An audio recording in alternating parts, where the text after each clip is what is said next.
Dear students, welcome you once again to my online class. দেখো, আজ একটা গুরুত্বপূর্ণ বিষয়ে আমরা এই ক্লাসটি নিতে চলেছি। এই ক্লাসটি হলো কলকাতা বিশ্ববিদ্যালয়ের সিক্সথ সেমিস্টার LCC 2 ইংলিশের ক্লাস, অর্থাৎ কম্পালসারি ইংলিশের ক্লাস সিক্সথ সেমিস্টারের। দেখো, আজকে আমরা দ্য চাইল্ড গল্পটি এবছরের জন্য খুব ইম্পর্ট্যান্ট এবং এখান থেকে একটা বড় প্রশ্ন আসবেই। তো সেই কারণে আমি তোমাদের জন্য এমন একটা বড় প্রশ্ন এই দ্য চাইল্ড থেকে উত্তর সহ তোমাদের কাছে হাজির করছি, যা লিখলে কিন্তু এখান থেকে যে ধরনের বড় প্রশ্নই আসুক না কেন, সব বড় প্রশ্নের উত্তর কিন্তু এই প্রশ্নের উত্তর থেকে হয়ে যাবে। অর্থাৎ এই প্রশ্নের উত্তরটা যদি করো তাহলে তুমি যে কোনো বড় প্রশ্নের উত্তর এই দ্য চাইল্ড গল্প থেকে লিখতে পারবে, এ ব্যাপারে একবারে কোনো সন্দেহ নেই। তো এসো, আমি তোমাদের সামনে এই যে প্রশ্নটা লিখেছি তার উত্তরটা বাংলাতেও তর্জমা করে দিই, যাতে তোমরা এটাকে বুঝতে পারো। প্রশ্নটা হচ্ছে, the critical analysis of the story the child written by Munshi Premchand. Munshi Premchand রচিত দ্য চাইল্ড গল্পটির সমালোচনামূলক বিশ্লেষণ। উত্তর, একবারে সরাসরি উত্তরে ঢুকে যাই। Analysing the story the child, it is found that the great writer Munshi Premchand has placed a very unique plot with an important message through this short story. The child ছোট গল্পটি বিশ্লেষণ করে দেখা যায় যে মুন্সি প্রেমচাঁদ তার এই গল্পে একটা অভিনব কাহিনী, একটা নতুন ধরনের কাহিনী আমাদের সামনে তুলে ধরেছেন এবং এর মধ্যে দিয়ে সমাজকে একটা বার্তা দিতে চেয়েছেন। The message is not really natural or common for the society in which the writer lived. এই যে বার্তাটা তিনি সমাজকে দিতে চেয়েছেন সেটা কিন্তু তৎকালীন সমাজে, অর্থাৎ যে সমাজে লেখক বাস করতেন সেই সমাজের পক্ষে খুব একটা স্বাভাবিক বা সাধারণ ছিল না। Paragraph, going through the story it is found that the narrator had a servant named Gangu who was quite different from the other servants of the writer. গল্পটা পাঠ করে দেখা যায় যে গল্পকথকের তথা লেখকের একটা চাকর ছিল যার নাম ছিল গাঙ্গু। সে কিন্তু অন্যান্য চাকরদের থেকে একটু আলাদা ছিল। As Gangu was born in a Brahmin family, so he was proud of his higher caste and deserved respect from others and even from his master. যেহেতু গাঙ্গু ব্রাহ্মণ পরিবারে জন্মগ্রহণ করেছিল সেহেতু সে তার ওই উচ্চ জাত সম্পর্কে বেশ অহংকারী ছিল। স্বাভাবিকভাবে সে অন্যান্য চাকরদের কাছ থেকে সম্মান বা শ্রদ্ধা আদায় করতে চাইতো, এমনকি তার মাস্টারের বা প্রভুর কাছ থেকেও সে শ্রদ্ধা আদায় করতে চাইতো। One day, Gangu came to the narrator with an application, and after initial hesitation, he told the narrator that he wanted to leave the job. একদিন ওই গাঙ্গু একটা দরখাস্ত নিয়ে এলো ওই গল্পকথকের কাছে এবং কিছু ইতস্তত বোধ করার পর, দ্বিধাবোধ করার পর সে জানালো যে সে আর লেখকের বাড়িতে কাজ করতে চায় না বা ওই গল্পকথকের বাড়িতে কাজ করতে চায় না। At first, hearing this, narrator was shocked and wanted to know the reason behind his decision of leaving the job from his house. প্রথমে এই কথা শোনার পরে লেখক একটু মর্মাহত হলেন এবং জানতে চাইলেন কি কারণে গাঙ্গু তার বাড়ির কাজটা ছেড়ে দিতে চায়। On inquiry, the narrator came to know that Gangu wanted to marry a lady named Gomti Devi, whom the narrator did not like at all. অনেক খোঁজ খবর করার পর ওই গল্পকথক বা লেখক গল্পকথক জানতে পারলেন যে গাঙ্গু গোমতী দেবী নামে একজন মহিলাকে বিবাহ করতে চায়, যাকে গল্পকথক মোটেই পছন্দ করে না। Paragraph, Gomti Devi was not a good woman at all.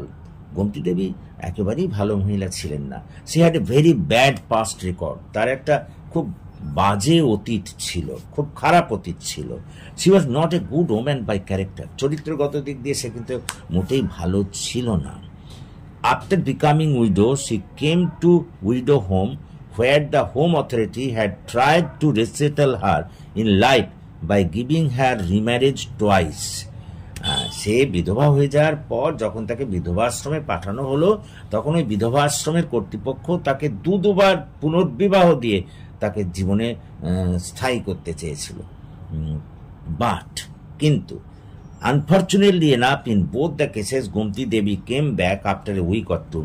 কিন্তু ওই দুটি ক্ষেত্রেই গোমতী দেবী 1-2 সপ্তাহ পরেই তার শ্বশুরবাড়ি থেকে পালিয়ে এসেছিল। After that Gomti Devi took a rented room in the locality and had created a quiet sensation among the evil natured youths. এরপর গোমতী দেবী ওই পাড়াতেই একটা বাসা ভাড়া করেছিল এবং তাকে কেন্দ্র করে ওই মহল্লার সব বাজে যুবকদের মধ্যে একটা বেশ উত্তেজনা সৃষ্টি হয়েছিল। Naturally, when the narrator came to know that Gangu was going to marry such an ill-natured woman, then he tried to dissuade Gangu from taking such a hasty decision which would destroy his life in near future. স্বাভাবিকভাবে গল্পকথক যখন জানতে পারলেন যে এরকম একটা নষ্ট মহিলাকে গাঙ্গু বিয়ে করতে চলেছে, যেটা তার জীবনকে পরবর্তীকালে একেবারে ধ্বংস করে দেবে, তখন তিনি গাঙ্গুকে ওখান থেকে সরে আসার জন্যে বললেন। However, Gangu placed many arguments in favor of Gomti Devi to prove that she was not at all liable for the faults. কিন্তু অবশ্য গাঙ্গু গোমতী দেবীর পক্ষে নানা যুক্তি দেখাতে লাগলো এবং বলল যে ওই দুটো ক্ষেত্রে গোমতী দেবীর কোনো দোষ ছিল না। Naturally, when Gangu insisted on marrying Gomti, the narrator relieved him from his service. স্বাভাবিকভাবে যখন গাঙ্গু বারবার জেদাজেদি করতে লাগলো গোমতী দেবীকে বিবাহ করার জন্য, তখন শেষমেশ গল্পকথক তাকে তার চাকরি থেকে বরখাস্ত দিলেন। Paragraph. However, the narrator was proved wrong in the first few months. অবশ্য সামনের প্রথম কয়েক মাস লেখকের ধারণা ভুল বলে প্রমাণিত হলো। Nothing wrong happened in the next months.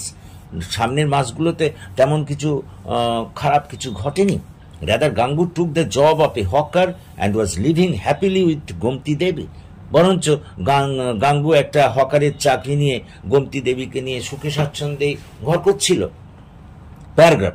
But unfortunately enough, the happiness of Gangu did not last long because Gomti Devi ran away from Gangu's house one day. কিন্তু গাঙ্গুর এই সুখ বেশি দিন টিকলো না, কারণ একদিন গোমতী দেবী তার বাড়ি ছেড়েও পালালো। This news reached the narrator before long. খুব শীঘ্রই এই খবরটা গল্পকথকের কাছে পৌঁছে গেল। And he met Gangu, but to his great surprise, he saw that Gangu had still no complaint against Gomti Devi. Rather, he blamed himself for not being an ideal husband for Gomti Devi. এরপর লেখক ওই গাঙ্গুর সঙ্গে দেখা করলেন, কিন্তু লেখক অবাক হয়ে দেখলেন যে গাঙ্গুর কিন্তু গোমতী দেবীর এগেনস্টে কোনো কমপ্লেন বা কোনো অভিযোগ ছিল না। বরঞ্চ গাঙ্গু নিজেকে দোষ দিতে লাগলো, কারণ সে তার আদর্শ স্বামী হয়ে উঠতে পারেনি বলে। Gangu lamented that he could not make himself suitable for Gomti. Gangu অনুতাপ করতে লাগলো যে সে গোমতীর পক্ষে নিজেকে আদর্শ বা অনুকূল করে তুলতে পারেনি। Even he was not ready to hear anything harsh comment against her. এমনকি গোমতী দেবীর সম্পর্কে কোনো বিরূপ মন্তব্য সে শুনতে রাজি ছিল না। Paragraph. After 1 month, when the narrator came back from Nainital, then on the day of his return, he found that Gangu came to his house to meet him with a glowing face and with a newborn baby in his lap. এরপর নৈনিতাল থেকে যেদিন ফিরলেন, সেই ফেরার দিন ওই গাঙ্গু গল্পকথকের সঙ্গে দেখা করতে এলেন তার কোলে একটা বাচ্চা ছেলে নিয়ে আনন্দিত মনে। Naturally, the narrator was curious about the whereabouts of Gomti and he wanted to know about her from Gangu. স্বাভাবিকভাবে গোমতীর খোঁজ খবর জানার জন্য কিন্তু লেখক খুব আগ্রহী ছিলেন এবং তিনি গাঙ্গুর কাছ থেকে সেটা জানতে চাইলেন। Gangu informed that Gomti had left him only to give birth to the child in his lap. গাঙ্গু তাকে জানালো এই তার কোলের এই বাচ্চাটাকে জন্ম দেওয়ার জন্যই গোমতী দেবী তার বাড়ি থেকে পালিয়েছিল। After a frantic search Gangu found her in the women's hospital in Lucknow.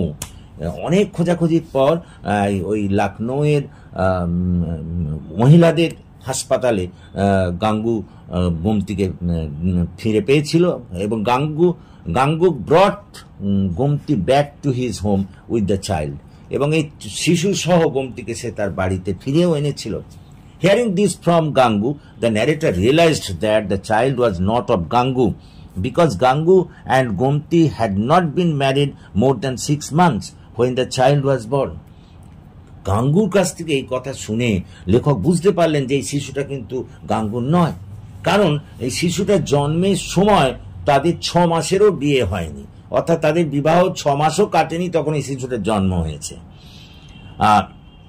And it was certain that Gomti had given birth to the child by a man other than Gangu.